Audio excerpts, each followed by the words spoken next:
លោកជំទាវម៉ែនីសុភ័ក្រលេខាធិការរងទី1កាកបាទក្រហមកម្ពុជាបានទទួលជួបសវនកម្មជាមួយគណៈប្រតិភូក្រុមហ៊ុន Key Chanda Development ដឹកនាំដោយអង្គការតាំងសុខីនិងលោកជំទាវត្រីចិន្តាដែលនាំយកថវិកាចំនួន6,800,000 រៀលនិង$4,000អាមេរិកមកជូនកាកបាទក្រហមកម្ពុជានៅទីស្នាក់ការកណ្ដាលក្នុងឱកាសអបអរខួបលើកទី162ទិវាពិភពលោកកាកបាទក្រហមនិងអត្តច័ន្ទក្រហម8សភា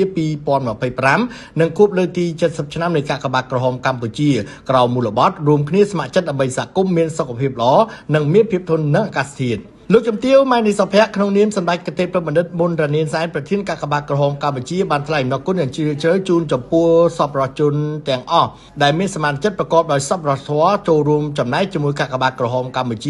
ហើយសកម្មភាពដ៏ថ្លៃថ្លានេះគឺជាកម្លាំងចលករមិនអាចខ្វះបានក្នុងការជួយទ្រទ្រង់និរន្តរភាពនៃប្រតិបត្តិការមនុស្សធម៌របស់កាកបាទក្រហមកម្ពុជាលោកជំទាវម៉ែនីសុភ័ក្រក៏បានជម្រាបជូនផងដែរអំពីការប្រើប្រាស់ថវិការបស់កាកបាទក្រហមកម្ពុជាក្នុងឆ្នាំកន្លងទៅគឺក្រោយពីបានប្រើប្រាស់លើប្រតិបត្តិការជួយសង្គ្រោះប្រជាជនរងគ្រោះនិងងាយរងគ្រោះបំផុតនោះគឺបានប្រើប្រាស់ទៅលើសកម្មភាពមនុស្សធម៌នានាដូចជាការជីកអណ្ដូងទឹកស្អាតការសាងសង់ផ្ទះជូនប្រជាពលរដ្ឋដែលងាយរងគ្រោះបំផុតនៅតាមមូលដ្ឋាននានារួមជាមួយការផ្តល់ប្រាក់កម្ចីខ្នាតតូចគ្មានការប្រាក់ដែលបានជួយលើកកម្ពស់ជីវភាពរស់នៅរបស់ប្រជាពលរដ្ឋរាប់ពាន់គ្រួសារការផ្តល់ថវិកាជារៀងរាល់ឆ្នាំចំនួន$1,000,000ជូនមូលនិធិគុណធបុប្ផាចាប់តាំងពីឆ្នាំ2012រឿងម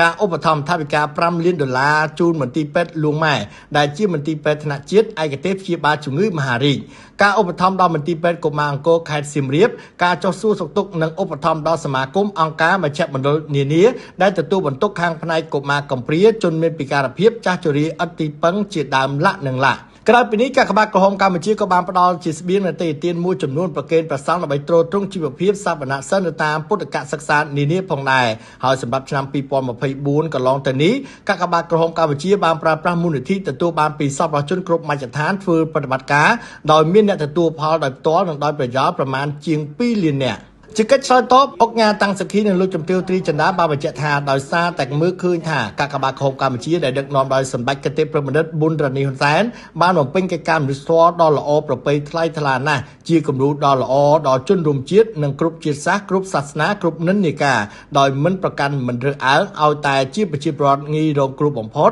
និងប្រជាពលរដ្ឋរងគ្រោះគឺបានទទួលការយកចិត្តទុកដាក់និងឆ្លើយតបបានទាន់ពេលវេលានិងចំគោលដៅពិតប្រាកដដូច្នេះសូមយកឱកាសថ្ងៃនេះថ្លែងអំណរគុណជ្រាលជ្រៅចំពោះកាកបាទក្រហមកម្ពុជាក្រោមការដឹកនាំប្រកបដោយគតិបណ្ឌិតរបស់សម្ដេចគតិប្របណ្ឌិតប៊ុនរ៉ានីហ៊ុនសែនជាប្រធានដែលបានអនុញ្ញាតឲ្យរូបអង្គការនិងលោកជំទាវផ្ទាល់ក៏ដូចជាក្រុមហ៊ុនបានចូលរួមសកម្មភាពមនុស្សធម៌ជាមួយកាកបាទក្រហមកម្ពុជាប្រកបដោយទឹកចិត្តជ្រះថ្លាទន្ទឹមនេះអង្គការតាំងសខីនិងលោកជំទាវក៏បានគូបញ្ជាក់ផងដែរថាដោយសារកត្តាសុខសន្តិភាពទើបបានផ្ដល់ឱកាសឲ្យក្រុមហ៊ុនមានការរីកចម្រើនហើយយើងគ្រប់គ្នាមានឱកាសក្នុងការចូលរួមក្នុងសង្គមជាតិចូលរួមកាត់បន្ថយភាពក្រីក្រចូលរួមក្នុងការអភិវឌ្ឍប្រទេសជាតិនិងជាពិសេសដើម្បីសហគមន៍មានសុខភាពល្អនិងមានភាពធន់នឹងអាកាសធាតុសូមបញ្ជាក់ថាការបរិច្ចាគដោយស្ម័គ្រចិត្តនៅពេលនេះរបស់អង្គការតាំងសខីនិងលោកជំទាវគឺថវិកាផ្ទាល់ចំនួន$4,000អាមេរិកនិងថវិកាក្រុមការងាររបស់ក្រុមហ៊ុនចំនួន6,800,000រៀលហើយការបរិច្ចាគនៅពេលនេះដែរគឺធ្វើឡើងបន្ទាប់ពីអង្គការតាំងសខីនិងលោកជំទាវបានបរិច្ចាគថវិកាចំនួន